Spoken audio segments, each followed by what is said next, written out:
தெளிவாக நீங்கள் சொல்லி பழகினீங்கன்னா தான் ஒரு ஜோசியராக வரக்கூடிய ஒரு அங்கீகாரம் கிடைக்கும். இல்லை அதில் உங்களுக்கு பலன் சொல்றதுக்கு விருப்பம் இல்லைன்னா ஒரு விஷயத்தை நீங்கள் செய்யலாம். அந்த லாக்கின் டைம் மட்டும் எடுத்துகிட்டு உங்களுக்கு இது வரைக்கும் டைம் சரியில்லை, கொஞ்சம் அமைதியாக இருங்க, எந்த ஒரு புதிய பயிற்சி பண்ண வேண்டாம்னா அந்த அட்வைஸ் மட்டும் பண்ணிவிட்டு நீங்கள் எந்த முறையில் ஏற்கனவே ஃபாலோ பண்ணிட்டு இருக்கீங்களோ அதே முறைக்கு கூட நீங்கள் போய்க்கலாம். இதவே நீங்கள் பயன்படுத்தி ஜோதிடம் சொல்லணுங்கிறது கட்டாயம் இல்லை, அவசியம் இல்லை. நீங்கள் இது வரைக்கும் எந்த ரூட்டில் போயிருந்தீங்களோ அதே ரூட்டில் போய்க்கலாம். முக்கியமாக அந்த லாக்கிங் டைம் மட்டும் நீங்கள் எடுத்து எங்களுக்கு வழிகாட்டினா கூட நீங்கள் ஒரு தலை சிறந்த ஜோதிடராக வர முடியுங்கிறத மாற்று கருத்து இல்லை. சரி, இந்த வகுப்பில் பார்த்தீங்கன்னா இந்த வகுப்பை பற்றி உங்களுடைய சில ஒப்பீனியன் கருத்துக்களை தெரிவித்தா நான் கொஞ்சம் மகிழ்ச்சி அடைவேன். அது நெகட்டிவாக இருந்தாலும் சரி, பாசிட்டிவாக இருந்தாலும் சரி, அதை பற்றி யோசிக்கிறல. உங்களுடைய தாராளமான கருத்துக்களை முடிஞ்ச 12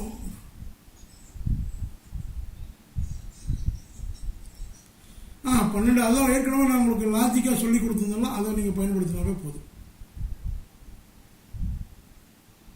நீங்கள் அப்படியே பழகத்தான் இது பயிற்சியாகத்தான் ஒரு மந்திரங்களை சொல்லத்தான் சித்தி ஆகும். ஒரே நாளில் மந்திரம் சித்தி ஆகாது. ஒரு மந்திரம் சொல்லி ஒருத்தர் பாடம் போடுவார், அவர் குணமாகும். அதே மந்திரத்தை சொல்லி நீங்கள் பாடம் போட்டீங்கன்னா குணமாகாது. மந்திரங்கள் சித்தி ஆகணும். அப்போ இந்த ஜோதிடம்லாம் சித்தி ஆகணும். தொடர்ந்து பயிற்சி எடுக்கும்போது தான் சித்தி ஆகும். ஒரே நாளில் ஜோசியம் சொல்றதுக்கு பிரம்மா தான் நேரடியாக வர முடியும், மனுஷனால அது சாத்தியமே இல்லை. அப்போ ஒரு விஷயத்தை தொடர்ந்து இப்போ இதை நான் செஞ்சிட்டே இருக்கிறதுனால எனக்கு சித்தி ஆகுது, அதுதான் ஒரு விஷயம். நீங்கள் உடனே 2 நாளில் ஜோசியம் பார்க்கணும்னா முடியவே முடியாது. இதை நான் கண்டுபிடிக்கிறதுக்கு 25,000 ஜாதகங்களை போட்டுனேன், 1 2 இல்லை. நான் எவ்வளவோ காலத்துக்கு இதுக்காக நான் வீண் பண்ணியிருக்கிறேன். எங்கள் வீட்டில் எங்கள் அம்மா சொல்லு, இந்த படிப்பு நீ முதல்ல ஒழுக்கமாக படிச்சிருந்தீங்கன்னா பெரிய IAS ஆயிருக்கலாம்டா, இப்போ படிச்சுட்டு திரியாடா அப்படின்னு எங்கள் அம்மா பேசும். நான் இந்த வகுப்புக்கு படிக்கிறதுக்கு கிளம்பி போனால் எங்கள் அம்மா வரும், ஏடா இந்த முதலையே நீ செஞ்சிருந்தா நீ உன்னுடைய லைஃபே நல்லா இருந்திருக்குன்னா இப்போ படிக்கிறேன்னு அங்கேயும் இங்கேயும் போறேன்னு எங்கள் அம்மா சொல்லும். அது மாதிரி ஒரு விஷயம் சித்தி ஆகணும்னா பயிற்சி தேவை. பயிற்சியும் விடாமுயற்சியும் வேணும். வெறும் பயிற்சி மட்டும் பத்தாது, விடாமுயற்சியும் வேணும்.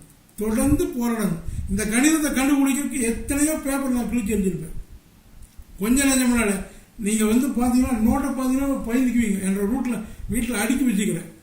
அத்தனை நோட்டில் எழுதித்தான் இந்த கணிதத்தை கண்டுபிடிச்சேன். அது எல்லாத்துக்கும் பொருந்தணும், அதுதான் பெரிய விஷயம். ஒரு ஆளுக்கு பலன் சொல்லிட்டு ஓகே டன்னுங்கிறது பெரிய விஷயம் இல்லை. யாரு ஜாதகத்தை கொடுத்தாலும் பலன் கரெக்டாக இருக்கணும்.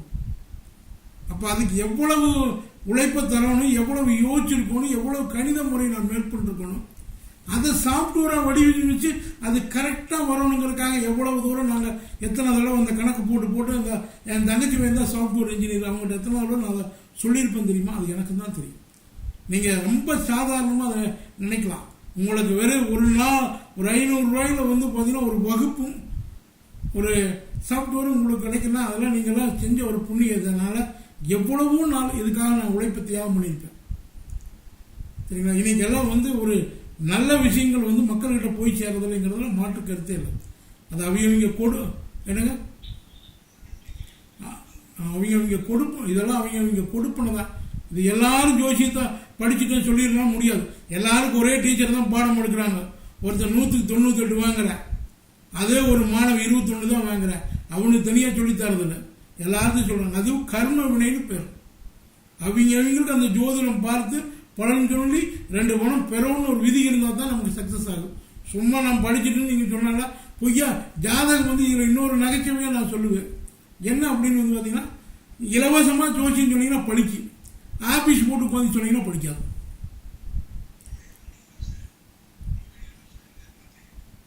ஆமா, கண்டிஷனா இலவசமா சொல்லும் பொழுது சூப்பரா படிக்கு. அதே பணம் கேட்டீங்கன்னா படிக்காது. எதுங்க? என்னோட வீடியோ நிறைய இருக்கு, பாருங்க.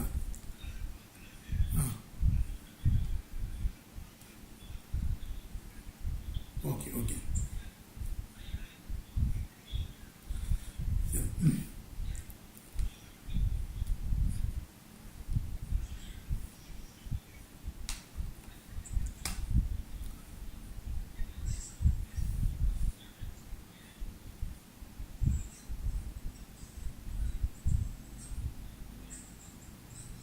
தாராளமாக போட்டு கொடுங்க. ஏதாவது போட்டு கொடுக்குறதால அது கொடுத்துருக்குது, அதை பற்றி விளக்கம் உங்களுக்கு சொல்லி கொடுத்துருக்குது. நீங்கள் யாருக்கு வேணா செய்யலாம், அதனால ஒன்றும் மாற்றம் இல்லை.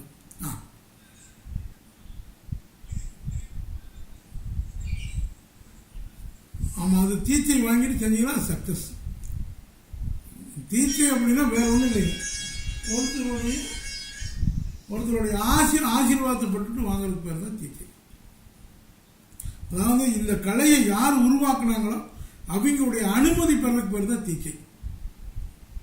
அவருடைய ஆசீர்வாதம். இப்போ நான் ஒரு பொண்ணை கல்யாணம் முடிக்கிறீங்க, அந்த பொண்ணு அப்பா பரிபூர்ணமாக நீங்கள் மூச்சுக்குன்னு சொல்கிறது தான் ஆசி.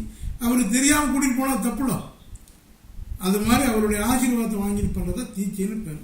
அதுக்கு சில விஷயமெல்லாம் இருக்குது, ஒன்றும் கிடையாது. மனப்பூர்வமாக உங்களுக்கு இது நல்லா வரும், நீங்கள் செய்யுங்க அப்படின்னு உங்களை ஆசீர்வதிக்கிறது தான். அடுத்தது உங்களுக்கு இதில் சொல்லுங்க என்னங்க, உங்களுக்கு கிளியராகவே வரமாட்டேங்குது. வையாபுரி ஐயா நீங்கள் பேசுறது இங்கே ஒருத்தருக்குமே தெளிவாக மாட்டேங்குது. அது என்னன்னு பாருங்களா. அப்படித்தான் நினைக்கிறேன். என்ன காரணம், அவர் ஏதோ சொல்ல வராது ஐயா, ஆனால் அது இங்கே நம்ம காதுக்கு செவிக்கு விழுகிறதில்ல. அப்படியே விழுந்தாலும் கீச்சு மூச்சுன்னு விழுகுது.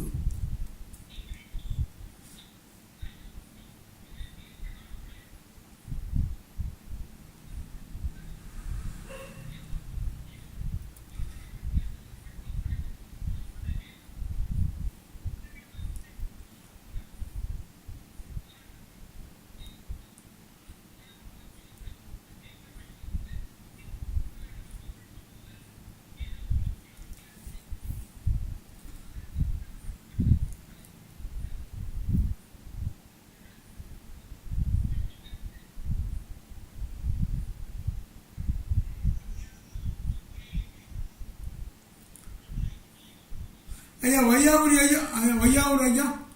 ஐயா உங்ககிட்ட தான் பேசுகிறேன். நீங்கள் பேசுறது கொஞ்சம் தெளிவாக இங்கே வர மாட்டேங்குது. எல்லாருமே அதுதான் சொல்கிறாங்க. என்ன காரணம்னு பாருங்க. அது நீங்கள் சொல்கிறது யாருக்குமே சரியாக கேட்க மாட்டேங்குது. கொஞ்சம் நீங்கள் அது வேறு ஏதோ ஒரு முயற்சி பண்ணி பேசினா கொஞ்சம் சந்தோஷமாக இருக்கும். எனக்கு ஆமாம், எல்லாருக்குமே அப்படி தான் இருக்கா, இல்லை எனக்கு மட்டும் அப்படி கேட்குதுன்னுமோ? ஐயா நீங்கள் கொஞ்சம் கிளியராக பேசுங்களேன்.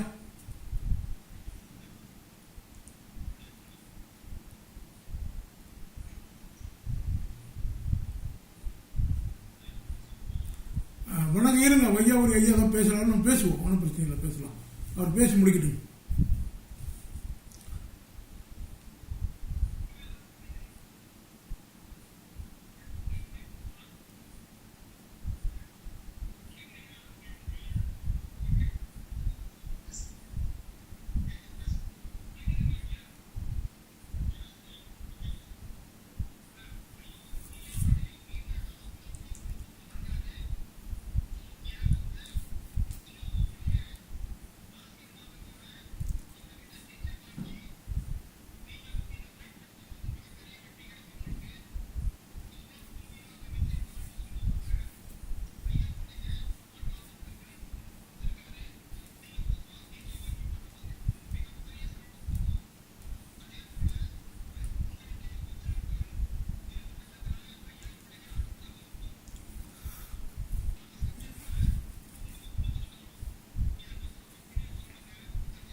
ஐயா ஒரு நிமிஷம், யாரோ ஒருத்தர் பேசி முடிக்க வரைக்கும் வெயிட் பண்ணுங்க.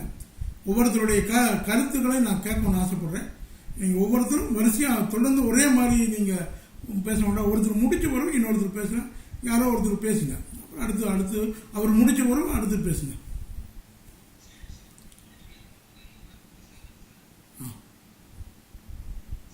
சொல்லுங்க, நீங்க பேசுங்க.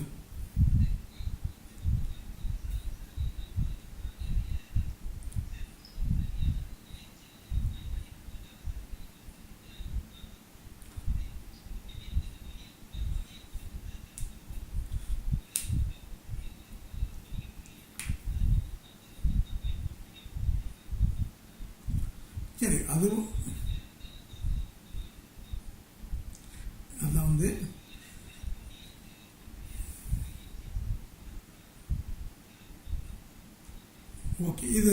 ஐயாவுடைய கலைச்செல்வனுடைய கருத்துக்கு நான் ஒரு பதில் சொல்லிடுறேன். ஒரு 100 ரூபா பணம் ரோட்டில் கிடக்குது, 1000 பேர் அதில் நடந்து போவாங்க, யாரோ ஒருத்தர் எடுப்பாங்க, 1000 பேர் நடந்து போயிருப்பாங்க தாண்டி. அந்த 1 ரூபா அந்த 100 ரூபா ஒரே ஒரு நபருக்கு மட்டும்தான் கிடைக்கும். அப்படின்னா அந்த 1000 பேர் முன்னாடி போனாங்க ஒரு அவங்களுக்கு கண்ணிலையும் நம்ம நினைக்கூடாது, அவங்களுக்கு கொடுப்பனையிலையும் நினைச்சா போதும். அப்போ நீங்க சொன்னீங்க அதை அனுபவிக்கணுங்கிற ஒரு கொடுப்பனை இருந்தால் மட்டும்தான் அது அவங்களுக்கு கிடைக்கும், இல்லை கிடைக்காது. அடுத்து வேற யாராவது சொல்லுங்க கருத்தை. வையாபுரி ஐயா. Okay okay okay. அடுத்து யாரோ ஒரு கருத்து சொல்லட்டு நாம கடைசியா பேசுவோம். யாரோ ஒருத்தர் கருத்து சொல்லுங்க. சொல்லுங்க.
கண்டி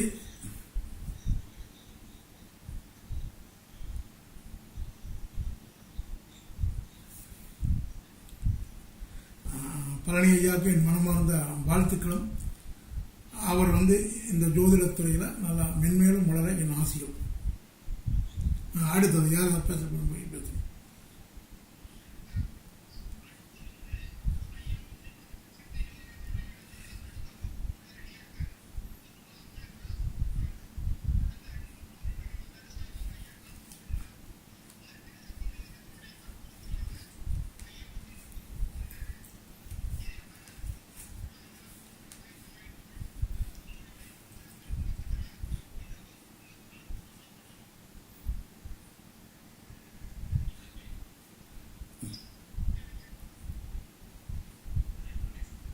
உனக்கு பேசுங்க பண்ணி சொல்லுங்க.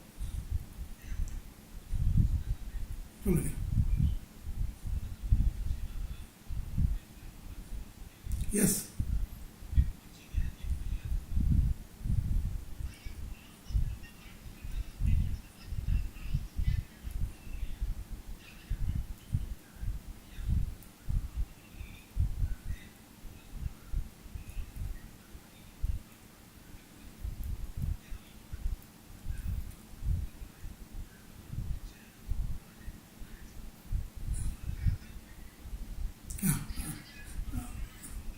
அதாவது இந்த ராகுவு தான் நம்ம பன்னீர்செல்வம் ஒரு நல்ல ஒரு மாணவர், ரொம்ப ஆழ்ந்து ஒரு அருமையான கருத்தை கேட்டிருக்காரு. எப்படி பாம்பை பார் பழனி சொல் அப்படின்னு சொன்னாங்க. எல்லா பிரச்சனைக்கும் காரணகர்த்தவாக இருப்பதே ராகுகேது. எந்த ஒரு பிரச்சனை நடந்தாலும் அவங்க இல்லாமல் ஒரு பிரச்சனை நடக்காது. இது அவங்களுடைய கர்ம வினை நமக்கு தரக்கூடிய கர்ம வினையினுடைய தொடர்பு. இந்த ராகு கேது தான் இந்த விஷயத்தை பண்ணுறாங்க அப்படிங்கிறது தான். கிட்டத்தட்ட நான் வந்து பார்த்தீங்கன்னா ஒரு 15,000க்கு மேற்பட்ட இறந்த ஜாதகங்களை என்கிட்ட இருந்தது. இப்போ அதெல்லாம் நான் டிஸ்போஸ் பண்ணிட்டேன். நான் வந்து பொதுவாக வந்து நான் ஒரு ஆரம்ப கால என்னுடைய தொழில் வந்து பார்த்தீங்கன்னா டிரான்ஸ்போர்ட், ஒரு டிரைவர் தான். நான் சொந்தமாக வேன் இருக்குது திருப்பூரில். சொந்தமாக வேன் வச்சு வாடகை பழக்குடோனுங்கிற கரும்பாலத்தில் பழக்குடோன் ஸ்டாண்டில் நான் தான் தலைவர். நான் தான் அங்கே தலைவராக இருந்த ஒரு 10 ஆண்டு காலம் அங்கே தலைவராக இருந்தேன். எல்லா மக்களையும் வழிநடத்தி சென்றேன். அதில் எனக்கு இன்னுமே எனக்கு செல்வாக்கு உண்டு அந்த பகுதியில். அப்போ இருக்கும்போது காலையில் நான் 6 மணி 6:30க்கெலாம் வந்துடுவேன் என்னுடைய ஸ்டாண்டுக்கு. வரும்பொழுது தினமலர் பேப்பர் வாங்கிட்டு வருவேன். அந்த தினமலர் பேப்பரில் வந்து பார்த்திங்கன்னா இனி இறந்த அதாவது வந்து இயற்கை எய்தினுடைய செய்தியெல்லாம் இருக்கும். அதை எடுத்து சேமித்து வச்சுட்டே வந்தேன். ஏன் இன்னைக்கு அவர் இறந்தாருங்க, ஏன் நேற்று இறந்துடக்கூடாது, ஏன் இன்னும் 2 நாள் கழிச்சு இறந்துடக்கூடாதுன்னு அந்த தேதியெல்லாம் எடுத்து வச்சுட்டே நான் பார்த்துட்டே வந்துட்டே இருக்கும்போது பல வருடங்களாக சேர்த்து வச்சேன். இந்த தேதிகளுக்கெல்லாம் என்ன வித்தியாசம் இருக்குது அப்படின்னு பல வருடங்களாக சேர்த்து வச்சு பார்க்கும்போது ஒரு தேதி வந்து மேட்ச் ஆச்சு. ஒரு தேதி வந்து மேட்ச் ஆச்சு. மேட்ச் ஆகும்போது நான் பார்த்தேன், அந்த தேதி வந்து மேட்ச் ஆனங்காட்டிக்கு பார்க்கும்போது இந்த தேதியில் ஒரு வருஷம் இறந்த எல்லாருமே அந்த ஃப்ரீக்வன்சிலேயே தான் வந்தாங்க. ஓ, இதில் ஒரு சூட்சமம் இருக்குது அப்படின்னு நான் தெரிஞ்சேன். சரி, இதை எப்படி முன்னாடியே சொல்ல முடியும், எப்படி முன்னாடியே கண்டுபிடிக்க முடியும் அப்படிங்கிறதுக்காக ஆய்வுகளை பண்ணேன். ஒவ்வொரு பிறந்த செத்து போன தேதியெல்லாம் எடுத்து பார்த்தா ஒரு பேப்பரில் வந்து பார்த்தீங்கன்னா அவர் இறந்த தேதி மட்டும் இருக்கு, பிறந்த தேதி இருக்காது. இந்த வருஷம் பிறந்தையை மட்டும் இந்த நாளில் செத்துருக்குறாங்க, இந்த வருஷம் பிறந்தைய இந்த நாளில் இறந்துருக்குறாங்க, இந்த வருஷம் பிறந்தையை மட்டும் இறந்துருக்காங்கிற ஒரு சூட்சமத்தை கண்டுபிடிச்சேன். ஓ, இது ஏதோ ஒரு வேலை செய்தே அப்படின்னு சொல்லி போட்டு அதை ஆய்வு பண்ணி பார்க்கும்போது அடுத்த வருஷம் வந்து இந்த தேதிக்காக தான் பிரச்சனைகளை மாட்ட போகிறாங்கிறத என்னுடைய ஆய்வு மூலமாக கண்டுபிடிச்சேன். கண்டுபிடிச்சேன் இந்த வருஷம் இந்த தேதிக்காரருக்கு ஏதோ ஒரு பெரிய நெகட்டிவ் நடக்குது அப்படிங்கிறத கண்டுபிடிச்சேன். 30 தேதியில் இந்த தேதிக்காரர் மட்டும்தான் பிரச்சனையை சிக்க போகிறாங்க அப்படின்னு கண்டுபிடிச்சேன்.